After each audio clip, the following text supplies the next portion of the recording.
Welcome to the 1992 model year XJS Technical and Product Knowledge Interactive Video Training Program.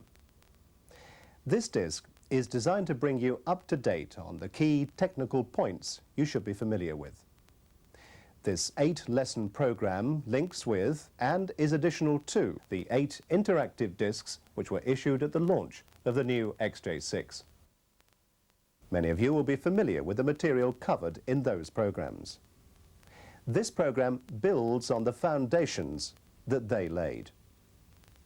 If you're new to Jaguar and haven't already worked your way through these programs, we recommend you do so before completing the lessons on this disc. Part of this program will ask questions based on information from those original lessons.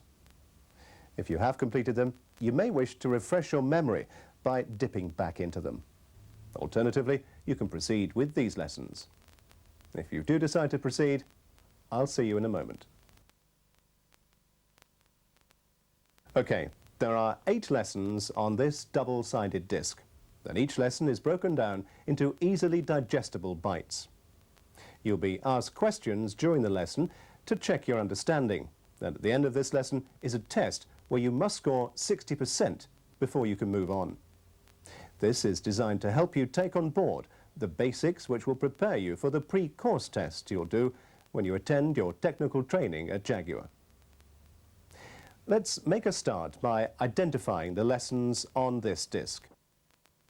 Lesson 1, Engines. Lesson 2, Mechanical Systems. Lesson 3, Transmissions. Lesson 4, Engine Management and Electrical Systems. Lesson 5, Catalytic Converter. Lesson 6, Diagnostics. Lesson 7, Facelift, XJS. And Lesson 8, Product Knowledge. You can access any lesson, but be sure to complete them all. Sales and non-technical staff may wish to complete Lesson 8 only. I'll hand you over to the system to make your choice, but this isn't the last you'll see of me. I'll be popping up from time to time as you progress through the lessons. I'll see you later. This lesson is going to review the key differences between the 2.9 and 3.6 litre engines and their replacements, the 3.2 and 4 litre respectively. Each of the key differences will be reviewed together with important hints and tips to help you locate, identify and understand the function of key components. The areas we'll be looking at will cover engine stroke length, conrod identification and differences, piston crown profile, air cleaner modifications, cam profile improvements, redesigned exhaust downpipe, and low-loss catalytic converter. Maintenance routines remain the same for all 4 engine variants. You'll find these in the original interactive video disc pack. If you're uncertain about any of these routines, complete the disc on engines after completing this lesson. Your end-of-lesson test will include some routine maintenance questions. The 3.2 and 4 litre 4-valve AJ6 engines replace the 2.9 and 3.6 litre versions. The 4 litre AJ6 was introduced on the XJ6 saloon with the 1990 model year. It replaces the 3.6 litre. For 1992 model year, the XJS Coupe will be available with this 4 litre engine. The 3.2 litre, available in the saloon only, replaces the 2.9 litre. This engine was introduced in 1991 model year.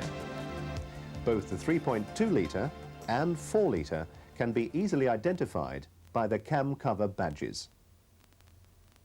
The 4 litre engine is a longer stroke version of the 3.2 litre, and as such shares many common components. The 4 litre has a longer stroke achieved by using a different crankshaft, which results in much higher torque at lower revs. One of the major distinguishing features of the 2 engines are the conrods. The 3.2 litre has slightly longer ones in order to give the correct compression height for the piston. The conrods are balanced in sets, and replacement parts must match numerically with the ones they replace.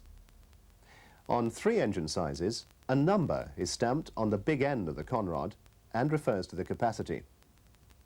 Number 2 is for the 2.9 litre engine, number 3 for the 3.2, and number 4 for the 4 litre. If there's no number, just a letter, this is the 3.6 litre engine. The letter codes, A, B, C and D, refer to their weight. Conrods are usually replaced in sets, so make sure each component is matched correctly for the engine, and the same letter code is used throughout. The next key difference to note is the piston crown design, which varies according to the size of engine. The 4 litre piston crown is slightly dished, whilst the 2.9 litre engine has a flat crown. Both 3.6 litre and 3.2 litre piston versions are domed, the one on the 3.2 litre being quite pronounced. Moving on, an alteration to the cam profile of the 4 litre engine has been introduced. This means increased valve lift, which extends the period the inlet valves are open and increases the volume of air taken into the engine. This improves bottom-end torque and idling stability. The 4 litre engine on the XJ6 has benefited from a major redesign of the air cleaner.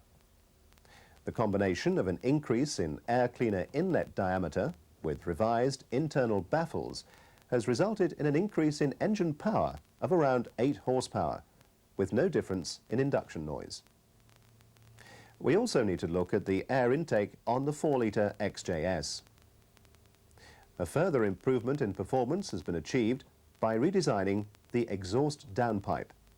This has an increased length before the pipes join together, which, coupled with a new Y-piece, has improved gas flow characteristics. 3.2 and 4 litre engines are fitted with low-loss catalytic exhaust systems as standard. Lesson number 5 looks at catalytic conversion in detail and describes the function and benefit of having a low-loss catalyst as standard on all models. To summarize, the 4 litre AJ6 engine, originally introduced in the XJ6 Saloon at 1990 model year, is now fitted on the XJS Coupe. The 4 litre and 3.2 litre engines are basically the same, with differences in stroke length, achieved by using a different crankshaft. The respective engine conrods must be matched when replacements are fitted. These are all numbered and weight identified to ensure balance matched sets. Conrods are identified on 3 engine sizes by a number for engine type and a letter for weight on all engines. Other key differences are that each Jaguar engine has different piston crown profiles.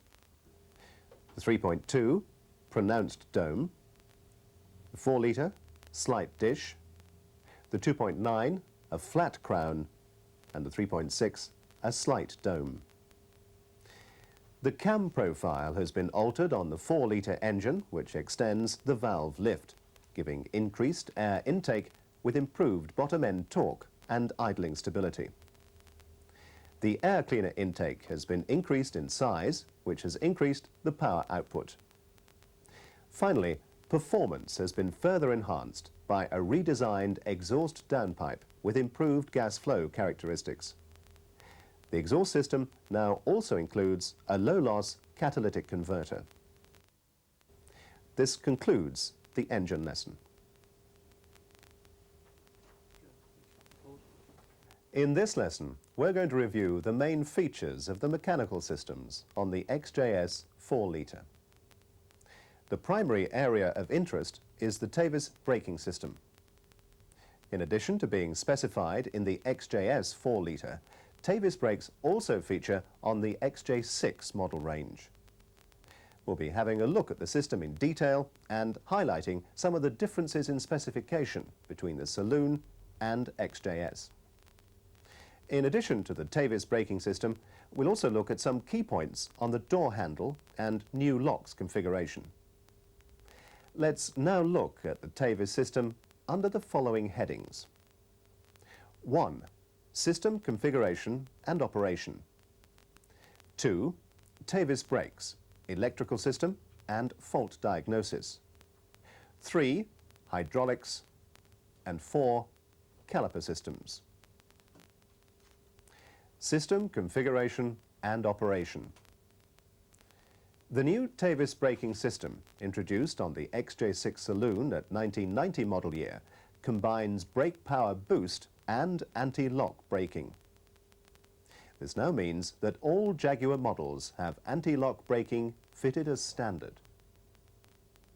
The first key difference to note is that the Saloon has both Tavis actuation and foundation brakes, whilst the XJS is fitted with a Tavis power system but retains the Girling calipers. There's a further difference in the position of the motor pump unit and the master cylinder boost unit, which are adjacent to each other on the Saloon but are separated on the XJS. The new Tavis system uses the same brake fluid for both power boost and primary braking circuits. This simplifies service requirements over the earlier system, which used two different types of fluid. Inlet and outlet solenoid valves, which operate in each of the three brake circuits, control brake pressure and prevent wheel lock. Sensors, which are installed at each wheel, supply wheel speed related signals which are processed by an electronic control module, which operates the solenoid valves in the hydraulic system.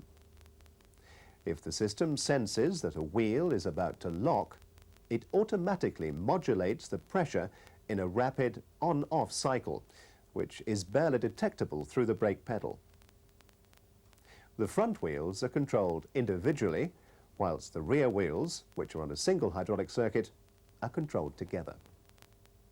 In addition, there's a yaw control, which helps the system to compensate when one side of the car is on a slippery surface and the other on dry ground. This helps the driver to maintain control during heavy braking in hazardous conditions. To protect the integrity of the system, the control module switches off the system automatically if a failure is identified. Tavis brakes, electrical systems and fault diagnosis. The low-pressure warning switch and its connector, located in the pump accumulator assembly, is now coloured blue instead of black from 1990 model year. This assists identification. In addition, on the XJS, the inverter relay function is now carried out by the new instrument pack. The over-voltage relay that was required on the Bosch anti-lock brakes previously fitted to saloons is not needed on Tavis anti-lock systems. An onboard fault diagnosis system is fitted to assist in fault finding by means of a warning lamp blink display. This includes detection of intermittent failures. This uses a numerical code system which is cross-referenced to code identification charts to identify areas of failure. You'll find these in Volume 3, Section 70 of the workshop manual, together with further fault diagnosis and system tests. The motor pump unit, located under the bonnet, forward of the bulkhead at the left-hand side, and separated from the master cylinder booster assembly on the XJS, provides an independent hydraulic energy supply, which is stored in an accumulator. This is located on top of the motor pump assembly. This, in turn, supplies the pressure for the rear brake dynamic circuit, the hydraulic brake booster, and assistance for the static circuit for the front wheel brakes. When anti-lock is detected on the front brakes, a solenoid operates to make the front static system a dynamic circuit. The low pressure contacts of the combined pressure switch will normally be closed and will open at 105 bar to operate the red brake warning lamp. At a nominal pressure of 95 bar, the anti-lock warning contacts in the combined pressure switch will open and the amber anti-lock warning light will illuminate. When this happens, normal braking will not be affected, but if this light has come on because of a pressure loss, both the red and amber lights will be illuminated and the cause should be investigated immediately. Hydraulics. The fluid level reservoir is composed of several chambers delivering fluid for the front wheel brakes, the motor pump unit and rear brakes. Also the returns from the main valve positioning sleeve, the control valve and valve block. Monitoring of the fluid level is by means of two reed switches situated at different levels in the reservoir.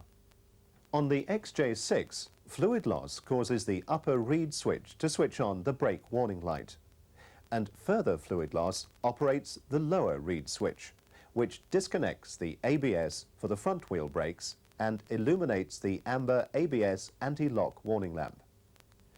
This function on the XJS is performed by three reed switches, which are controlled by the position of magnets within the floats. Moving on to the next part of the hydraulic system, we'll look at the valve block, which contains three pairs of solenoid valves, one pair for each of the front brakes and one pair for the rear brakes. Each pair of valves contains an inlet and an outlet valve, and each valve is electronically operated by signals from the ECU. During normal braking, the anti-lock system will not be activated, but if the braking force applied overcomes the tire-to-road adhesion, the anti-lock system will automatically be activated to prevent the road wheels from locking. A contact in the combined pressure switch controls the operation of the motor pump assembly, and the pressure is stored in the accumulator, controlling it between 140 and 180 bar. The hydraulic system is protected by the pressure relief valve, which releases pressure at 210 bar. As we previously mentioned, if a hydraulic or an electrical fault occurs in the brake circuit and/or the hydraulic pressure drops below 105 bar, the red brake warning lamp will light. If a hydraulic fault occurs in the anti-lock system, the anti-lock light will illuminate. Depending on which type of fault occurs, the anti-lock capability will be either restricted or turned off completely. The brake warning contact and the anti-lock warning contact are both housed within the combined pressure warning switch, which is mounted onto the motor pump unit. This concludes our look at the hydraulics on the Tavis system. The final area we need to study are the caliper systems. Caliper systems. We'll now look at the differences between the three caliper systems.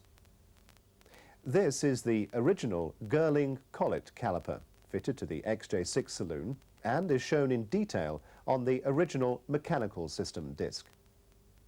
And this is the new Tavis caliper showing the new disc arrangement fitted on the saloon from 1990 model year.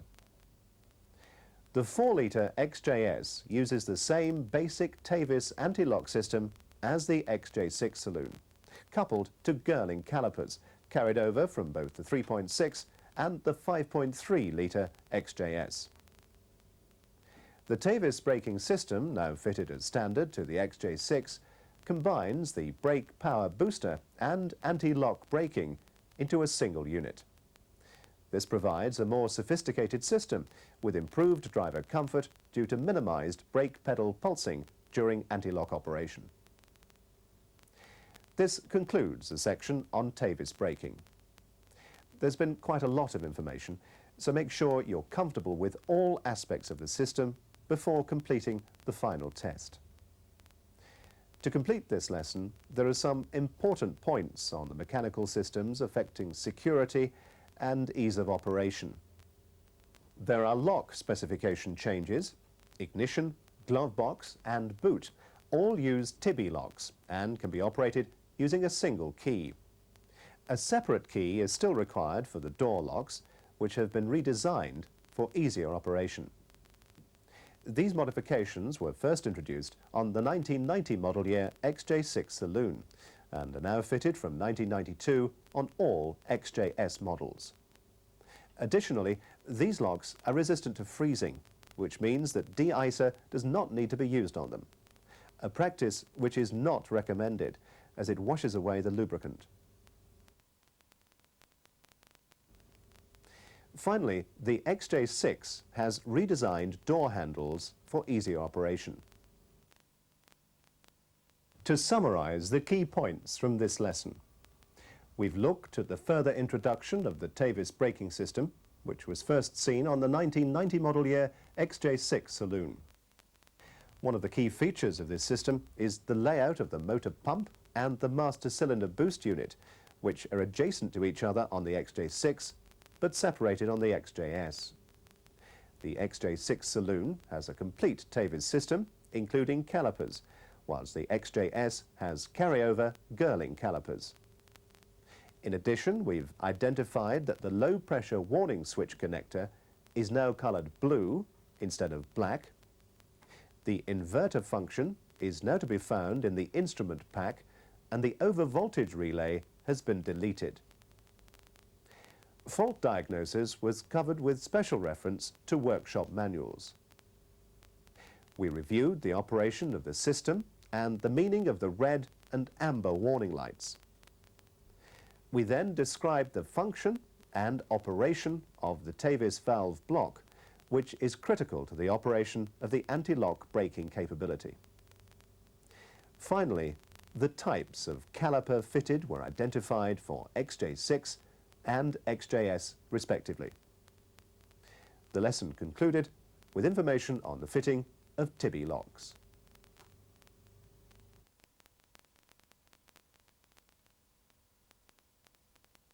In this lesson, we're going to look at two new transmissions which are available on the XJS 4-litre. The first of these is the new ZF 4HP24E9 automatic gearbox, introduced on 1990 model year XJ6 4-litre engine models, and is now also on the 4-litre XJS with effect from 1992 model year. In addition to this new automatic transmission, the 4-litre XJS is available with the Getrag 290 5-speed manual transmission as a no-cost option. Let's look first at the 4HP24E9. The new style automatic gearbox utilizes an ECU to control the gear shift and pressure control solenoids, which operate the various shift valves in the valve block, as opposed to solely hydraulically operated shift valves of the ZF 4HP22, which it replaces. In general, other differences are the strengthened A-clutch of the new transmission, together with the uprated torque converter. The new transmission has a 30% higher torque handling capacity. Again, this enables a transmission to smoothly deliver the increased power from the 4-litre engine. The main differences between the 4HP22 and the 4HP24 are detailed in the Workshop Manual, Volume 3, Section 44. However, there are 6 key points that you must be aware of. 1. New valve block and spring assemblies have been introduced to handle the new adjustment of modulation and working pressures within the valve block. 2. A new rotary gearbox switch to signal to the ECU the relative gear lever position. 3. Larger diameter torque converter to cope with higher engine output. 4. Larger diameter A-clutch to cope with the higher torque of the 4-litre engine. 5. Replacement of the mechanical governor with a toothed disc and magnetic sensor. And 6. A sport mode switch to give a higher performance range. Okay, those are 6 important points. In addition, you must bear in mind that all gear changes on the 4HP24 transmission unit are controlled by an electronic module, the ECU. This unit is located behind the dash liner in the passenger footwell of the XJ6 and behind the right-hand side rear quarter trim panel on the XJS. The function of the ECU is to continuously monitor the speed of the output shaft together with the throttle position and relate them to a pre-programmed memory map. In this way, the ECU is able to select the most suitable gear for the prevailing conditions. The 4HP24 transmission is also equipped with a torque converter lockup clutch, which forms a fixed mechanical connection between the torque converter and the transmission in fourth gear. This creates a mechanical link which optimizes cruising economy. Okay, so far, so good. Let's pause for a few questions to check your understanding. There are a few features of the 4HP24 that are important to know.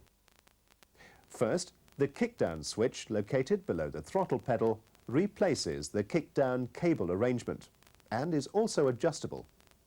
First, you disconnect the throttle cable and then check the closed throttle stop by opening and closing the throttle several times. At the same time, check for any binding of the throttle butterfly. If you have any doubts about it, adjust the butterfly first. Then fit the special tool JD131. Open the throttle and adjust the full throttle stop to the M mark. Remove the JD131. Finally, reconnect and adjust the kickdown switch. The contacts are normally open and they only close when the throttle pedal is kicked down, dropping the transmission into a lower gear. Next, let's look at the throttle potentiometer mounted on the throttle body on the engine. This is a potentiometer that operates in direct proportion to the position of the throttle butterfly. The throttle potentiometer signals back to the gearbox ECU the position of the throttle, and this, coupled with the output speed of the drive shaft, determines the shift points for the transmission. A further important point to note is the decoder, which is adjacent to the ECU on the XJ6 and enables the rotary transmission switch to communicate with the illumination module on the J-gate and other electrical systems such as the cruise control. The XJS, however, does not have a decoder as it has no J-gate. A different method of passing gear lever position related information to the rest of the vehicle's electrical system is used. Finally, another difference between the XJ6 and XJS models is the maintenance interval.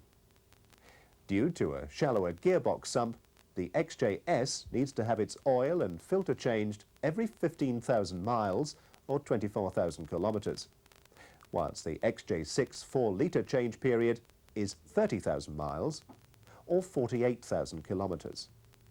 This concludes the key points on the 4HP24. But before we finish, we must take a brief look at the manual transmission available on both the XJ6 and XJS 4-litre. But before we do this, let's take a short break for a few questions. The manual gearbox on the 4-litre XJS is the uprated 5-speed Getrag 290 transmission, which was originally introduced on the 1990 model year XJ6 4-litre. The gearbox is fitted with an increased diameter clutch and a twin-mass flywheel, which enhances the refinement and drivability of the engine. The flywheel consists of 2 discs sandwiched together with springs in between. This design helps to damp out torsional vibration, allowing power to be transmitted smoothly through the drivetrain. An important point to remember with the 4-litre engine is the setting of the idle speed. If this is not absolutely correct, you will not maximize the vibration damping performance of the twin-mass flywheel. This concludes the lesson on transmissions. To summarize, the 1992 4-litre XJS is available with either the ZF 4HP24 automatic electronically controlled transmission or the Getrag 290 5-speed manual transmission. The automatic unit gives improved torque handling and refined gearshift characteristics as a result of the ECU interface with the engine management system. This reduces the amount of ignition angle during upshifts and downshifts, reducing the torque input from the engine as the gear change takes place. A sport mode operation is available using a push switch. With this mode selected, the transmission becomes more sensitive to changes in throttle position, changing down more readily and at higher engine speeds. The 5-speed manual transmission option using the Getrag 290 handles the increased torque output of the 4-litre engine and replaces the Getrag 265. The latter is explained in detail on the previous interactive training package along with the ZF 4HP22. If you've not already completed this disc, we suggest you do so now, as questions on these transmissions will also be included in the final test to this lesson.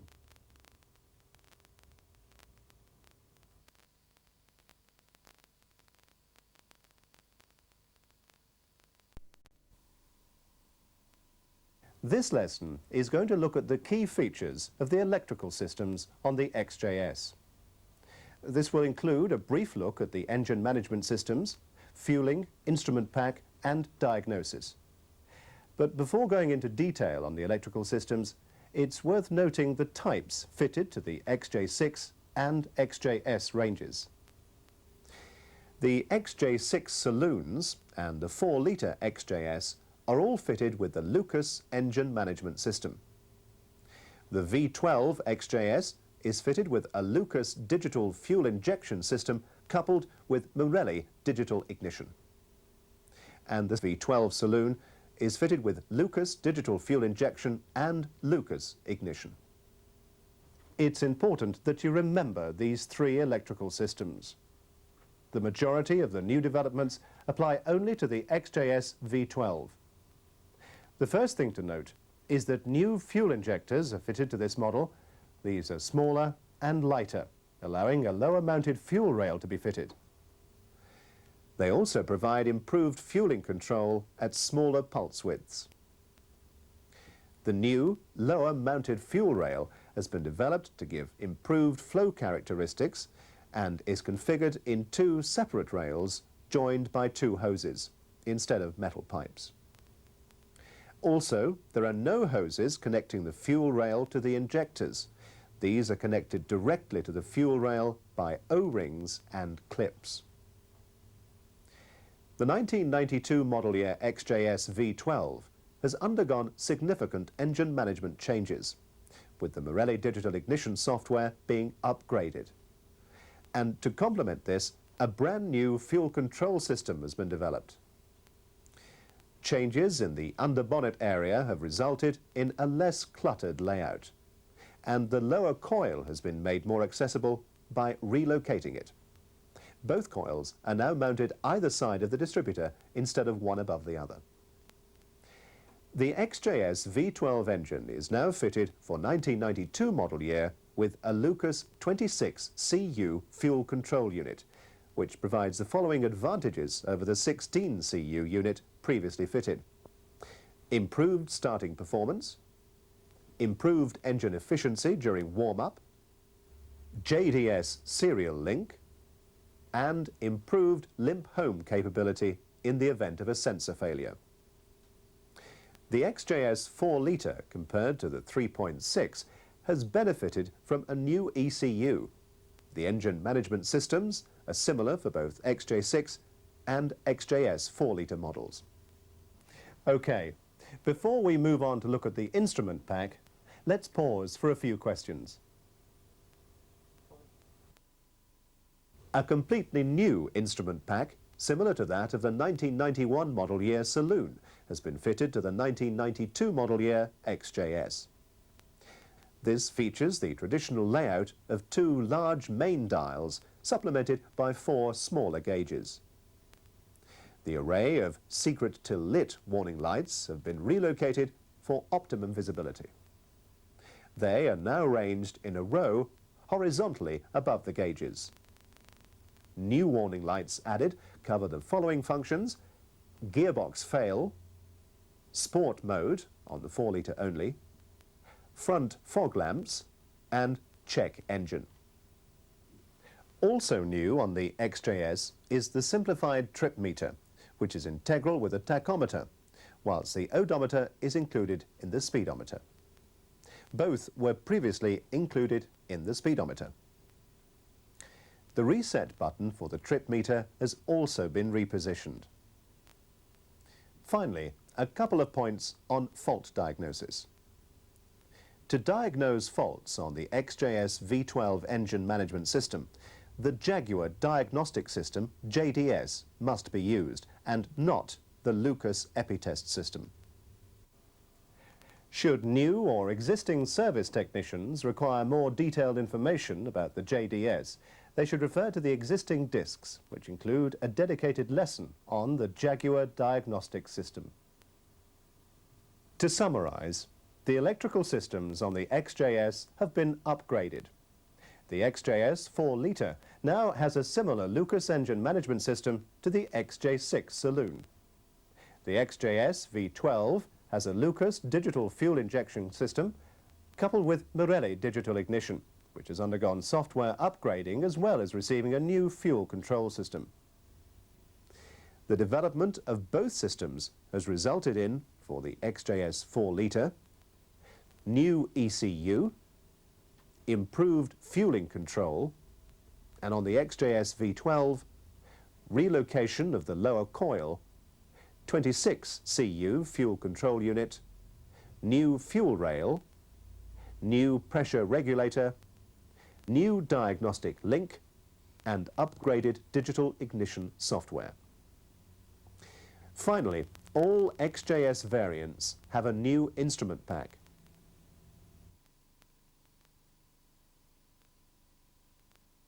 This lesson is going to look at the construction and function of low-loss catalytic converters. There are some key points which must be noted to protect the integrity of the catalysts and ensure they function without damage. From 1992 model year, all Jaguars will be fitted with low-loss catalyst exhaust systems as standard. These catalytic converters are designed to comply with the most stringent emissions legislation, yet they keep power loss to a minimum. The catalytic converter appears very similar to a normal silencer within the exhaust system, but inside is a ceramic honeycomb structure which, if spread out, would cover several football pitches. This vast surface area is coated with a fine layer of one or more of the noble metals, such as platinum. This coating acts on exhaust pollutants as they pass through the system, converting hydrocarbons, carbon monoxide and nitrous oxides into water, carbon dioxide and nitrogen. This reduces harmful emissions.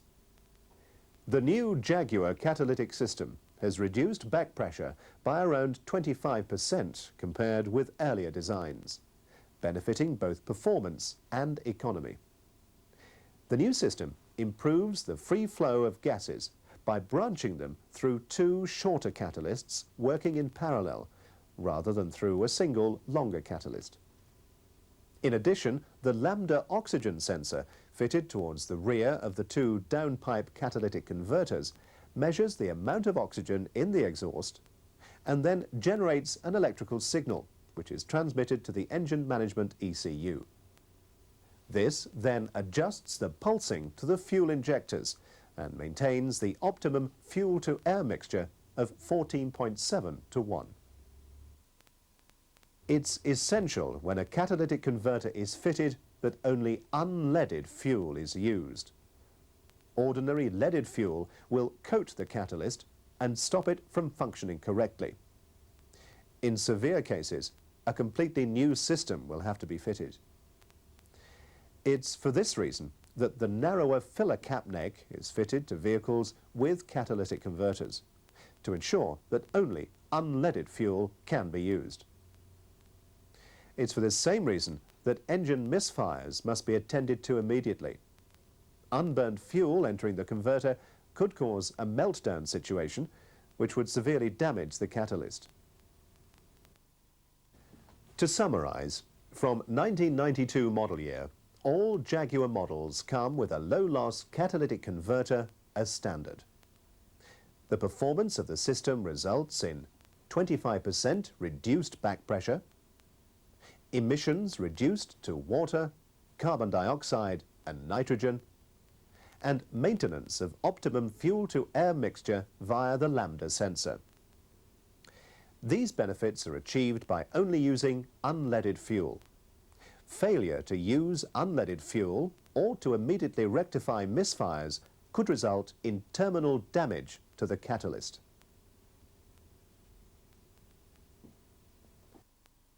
Key points of the Jaguar diagnostic system are contained on the original interactive discs and should be referred to before using the system.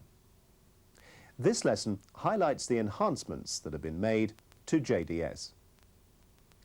First, it's important to remember to use the most up-to-date JDS software appropriate to the vehicle you're working on. To check this, always refer to the current service list.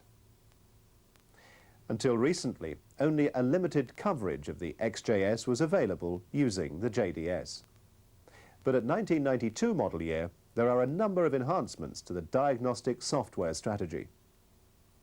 The following ISO components have also been included in the JDS program. The 4-litre engine management ECU, the electronic automatic gearbox ECU, the seat and mirror memory unit, and the 5.3-litre V12 engine management ECU.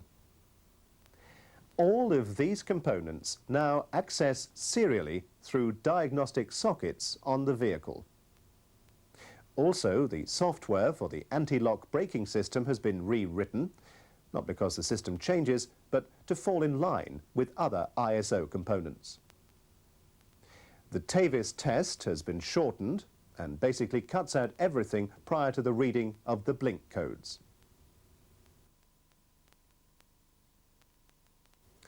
In summary, always check that you're using the correct software by referring to the current service list. Updates are constantly being added, so always double check. Also, remember that we said in lesson 4, don't use the Lucas EpiTest system to diagnose faults on the XJS V12 engine management system.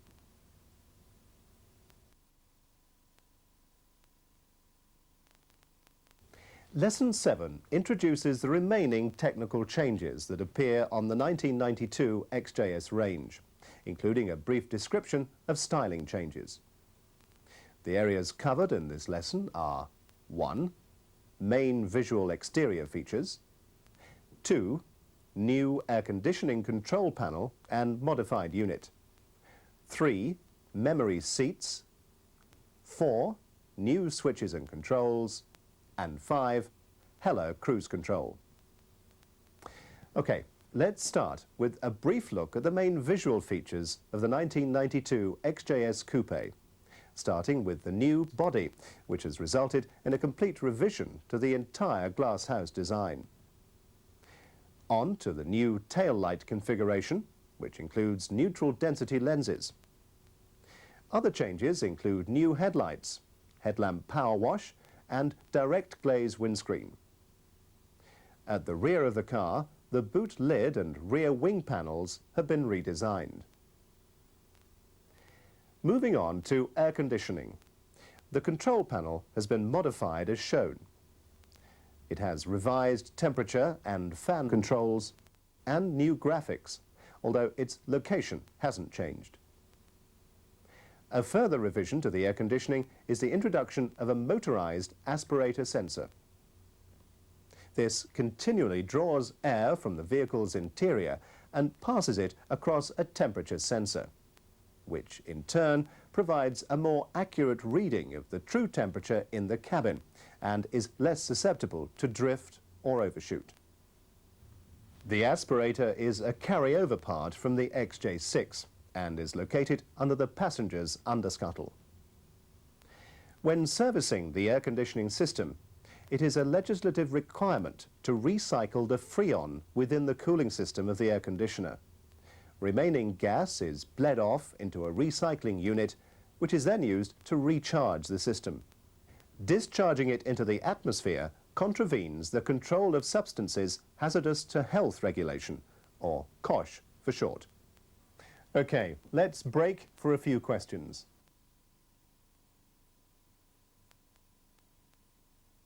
The next area for our attention are the new memory seats fitted on the XJS from 1992 model year. On the XJS V12, there is a two-position seat memory as well as two sets of door mirror positions, which may be programmed into the driving position memory as well. When the driver's seat and mirrors are adjusted to suit the owner, this information can be stored by pressing the memory button M and the button marked 1. A second set of seat positions can be programmed in and stored by pressing M and 2. The seat memory ECU is located on the floor pan under the driver's seat and also features a JDS serial link. It should be noted that in the interests of good customer relations, the driver's seat should be reset after servicing if it's been moved for any reason. Let's have a few more questions. Moving on, we can now look at the new style of switches located on the fascia panel in front of the driver. Switches for the hazard flashes, heated rear window and interior lights remain either side of the trip computer. And similar style switches for front and rear fog lamps are located to the left of the steering wheel. The new seat adjustment switches, together with all switches and graphics on the fascia panel and column controls, are illuminated. Their intensity is controlled by the new dimmer switch. The master lighting switch, previously on the fascia, is now a thumb wheel design located on the left-hand column stalk, whilst the cruise control resume button remains at the end of this control. The right-hand control activates the wipers. Finally, a new feature on the V12 model is the Heller speed control system. This replaces the AE EconoCruise system. The Heller speed control system is therefore common to 6 and 12 cylinder models. It provides a better layout of controls, more enhanced control of speed, with the addition of a cancel function.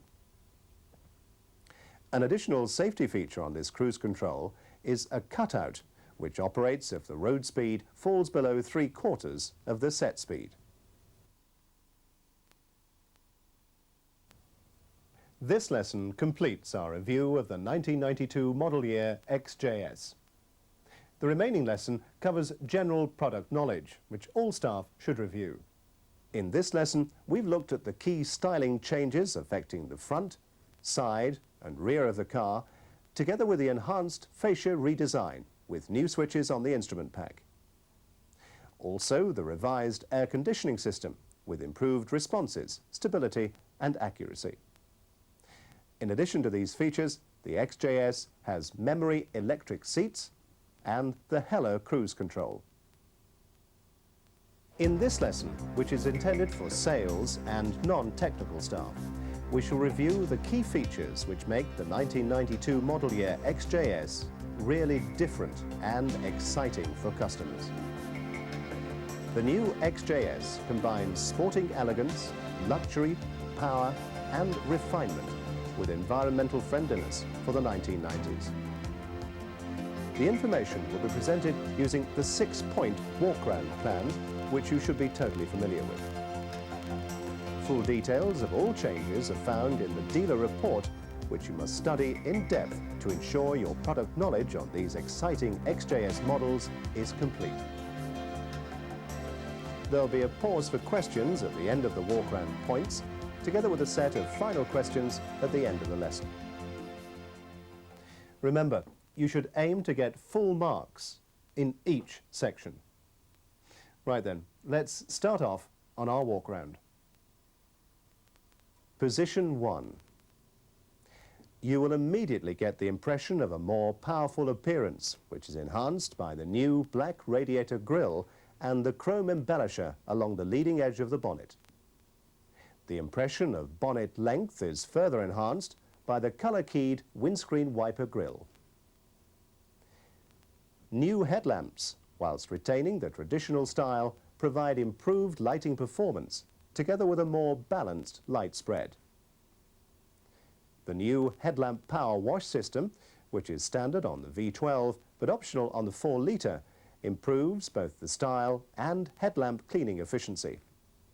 In fact, the new system gives a 95% clean lighting performance within 10 seconds, instead of the 70% minimum required by the EEC. Heated jets prevent freezing, and with fewer moving parts, the system is more reliable and meets all safety requirements in the event of an accident. Like the V12 convertible, the XJS Coupe now has a direct glazed front windscreen, which lies completely flush with the windscreen panel. This improves the aerodynamics, as well as giving a smoother line. Also, the improved rigidity of this windscreen allows a reduction in glass thickness, and therefore a saving in weight. An impressive list of changes. Time for a few questions before moving on to position 2. Position 2. The first thing to take on board at position 2 is the 4-litre AJ6 engine, which provides more power, refinement and drivability, which greatly enhances the XJS as a luxury sports car. In its standard catalyst form, this engine, the same as fitted to the XJ6 range, provides a 13% increase in maximum power over the 3.6 and 20% increase in maximum torque. Both are developed at lower engine speeds due to the longer piston stroke, and therefore improve the responsiveness and flexibility of the performance. Other improvements include a revised cam profile, which improves the lower end torque and idling stability, together with carefully designed larger air cleaner intake tube, which optimizes power and reduces the intake noise. Another major contributor to the 4 litres performance is the engine management system, which controls the ignition and fueling. The increased capacity memory map providing greater flexibility to cope with different operating conditions. The main benefits of the new system are 1. Quicker response to changes of throttle. 2. Improved idle speed stability. 3. Improved starting at all temperatures. 4. Improved drivability during warm-up. And 5. Enhanced onboard diagnostics.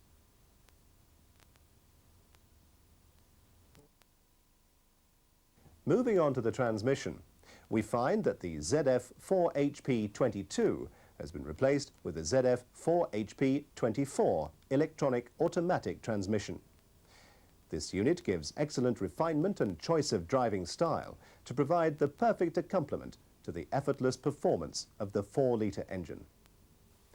The major benefits of this gearbox are the excellent gear change refinement, which reduces the shunt normally associated with other automatic systems, the choice of sport or normal modes. The sport mode gives more responsive performance and greater acceleration, and a torque converter lockup on 4th gear, which improves cruising economy. As a no-cost option, a new 5-speed manual gearbox, the Getrag 290 is available. This unit also caters for the increased torque output of the 4-litre and benefits from the twin-mass flywheel, which damps out torque-induced vibration, giving a smoother transmission of power. A look at the V12 engine will only reveal cosmetic changes. It really needs to be driven before the major developments become apparent. The first development to note is the new fuel control system and ECU, which have considerably improved drivability, fault finding and reliability, as well as increasing engine efficiency. A further improvement, now standard on all XJS models, is the low-loss catalyst exhaust system, which meets the most stringent emissions legislation, yet minimizes the power loss which is normally associated with catalytic converters. The end result is the best of both worlds, an engine which is environmentally friendly, yet still offers outstanding performance. If you'd like to know more about catalytic conversion, refer to Lesson 5 on this disc, which goes into more detail. Okay, now just a few questions before we move on to position 3. Position 3. The sleek, sporting elegance of the coupe is enhanced by the frameless door glass, which gives a cleaner, more modern look. This complements the improved level of panel quality and finish, which is underpinned by new standards of corrosion resistance that are higher than ever. This has been achieved by increasing the number of zinc-coated body panels, together with modifications to the finish of exterior components to further improve corrosion resistance. In addition, changes to the body paintwork and sealing process also provide improved protection. Okay, let's continue round to position 4, the rear view. Position 4. Here again, the designer's skills have created an elegant style that emphasizes the car's sporting image. The restyled boot lid and rear wing panels now incorporate all the rear lamps in a combined cluster, the reflectors being housed separately in the bumper. These lamps are the neutral density type, which gives a more integrated appearance to the rear end when they're not lit. The stop and tail lights use the latest high-contrast optics technology, which gives very good lighting performance, but completely suppresses the red color when they're unlit. A further complementary feature to the new body style is the addition of 4 new colors to replace some of the existing colors, together with the addition of beige to the range of hood covers for the convertible. Right, let's have a few questions before we move to position 5 and the rear interior. Position 5. The completely redesigned interior of the XJS is just as impressive as the new exterior, with the air of luxury further enhanced by the brighter, more spacious feel created by the larger windows. Rear seats on the coupe are now individual bucket style, which improve passenger comfort as well as giving an elegant appearance. The new box pleating trim enhances the contoured wraparound seat style, whilst the seatbelt buckles are neatly housed in the center section. Finally, the rear quarter panels and the parcel shelf have been completely redesigned to blend in with the rear seats. Okay, so on to the 6th and final position. Position 6. Slip into the driver's seat of the new XJS and it immediately feels different. To start with, the front seat positioning is electronically controlled to ensure that the fore, aft and recline adjustment is instant and effortless. The driver's seat has a 2-position memory facility, which is standard on the V12 but optional on the 4-litre coupe. This is linked to the door mirrors so that seat and mirrors can be reset at the touch of a button, the 2 multi-position switches being mounted on the door casings. Another feature for the driver is the new instrument pack, which features the classic layout of 2 main dials with 4 supplementary gauges. A new, more comprehensive array of secret till lit warning lamps are located along the top of the instrument panel for ease of visibility. All the most important switch functions are now located on the 2 column controls, situated on either side of the restyled steering wheel. A new function on the right-hand wiper stalk is the addition of a programmed wash-wipe facility. Also fitted is a simplified trip computer with a completely new layout and modern liquid crystal display graphics. For the sake of simplicity, only the most commonly required functions are now included. Moving on, the air conditioning system has been developed with a motorized aspirator. This greatly improves the responsiveness, stability and accuracy of the system by continually drawing air from the car interior and passing it across a temperature sensor. This gives a more accurate reading of the true cabin temperature. A further feature on the V12 model is a new cruise control system, which is easier to use and offers 3 major advantages over the EconoCruise system. More accurate control of speed, more logical layout of on-off, set, resume functions, and the addition of a cancel function. Also available on the XJS range is the same in-car audio unit as that fitted to the saloon range, whilst a compact disc auto-changer is available as a dealer-fit accessory for those customers wanting the ultimate in in-car entertainment. Finally, the whole elegant luxury of the XJS is fully complemented by the rich burr walnut veneer, which now features across the whole XJS range. As you can see, the XJS range has benefited from subtle changes which combine to maintain its position as the leader in its class. Make sure you bring out all the developments when presenting the car to prospects and customers. This concludes the product knowledge lesson, which has included a lot of information that you should know and be comfortable with. This overview, together with the comprehensive information contained in the XJS Dealer Report, should provide the basis for your product knowledge development in this increasingly challenging sales environment.